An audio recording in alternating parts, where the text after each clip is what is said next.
Subscribe now and press the bell icon. Never miss an update. नमस्कार आदरणीय पालक आणि विद्यार्थी मित्रांनो, महाराष्ट्रातील विद्यार्थी आणि पालकांसाठी एक आनंदाची बातमी आलेली आहे। या ठिकाणी आपण महाराष्ट्र शासनाचा हा GR पाहू शकतो। हा GR 23 मे 2025 रोजी आलेला आहे। प्रस्तावना तुम्ही या ठिकाणी व्हिडिओला पॉज करून सविस्तररित्या वाचू शकता। मी तुम्हाला या GR मध्ये काय सांगण्यात आलेला आहे ते थोडक्यात सांगणार आहे। तर विद्यार्थी मित्रांनो, काही दिवसापूर्वीच महाराष्ट्र राज्यामध्ये एक नवीन शासकीय महाविद्यालय सुरू होणार या संदर्भाने मुख्यमंत्री देवेंद्र फडणवीस यांनी आपल्याला माहिती दिली होती। आता हे रुग्णालय या वर्षीपासूनच सुरू होणार आहे व या रुग्णालयामध्ये म्हणजेच या कॉलेजमध्ये या वर्षीपासून 100 विद्यार्थी प्रवेश घेऊ शकतात। या ठिकाणी तुम्ही हा GR पाहू शकता। हे जे नवीन मेडिकल कॉलेज आहे ते अहिल्यानगर या जिल्ह्यामध्ये सुरू होत आहे।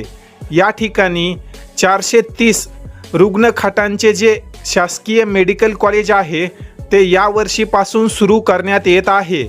तर ही महाराष्ट्रातील विद्यार्थी आणि पालकांसाठी एक आनंदाचीच गोष्ट आहे।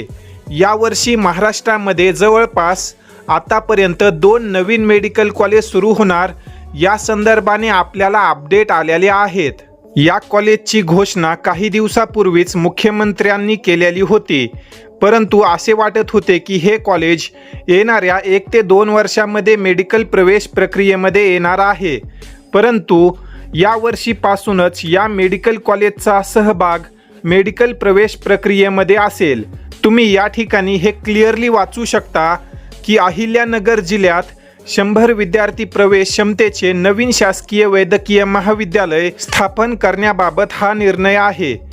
तर यामुळे आता येणाऱ्या काळामध्ये जे काही MBBSचे कट ऑफ आहेत त्यावर देखील याचा परिणाम होईल व इतर कोर्सेस म्हणजेच MBBS व्यतिरिक्त BDS, BMS व BHMS या कोर्सेसच्या कट ऑफवर देखील या मेडिकल कॉलेजमुळे परिणाम पडू शकतो।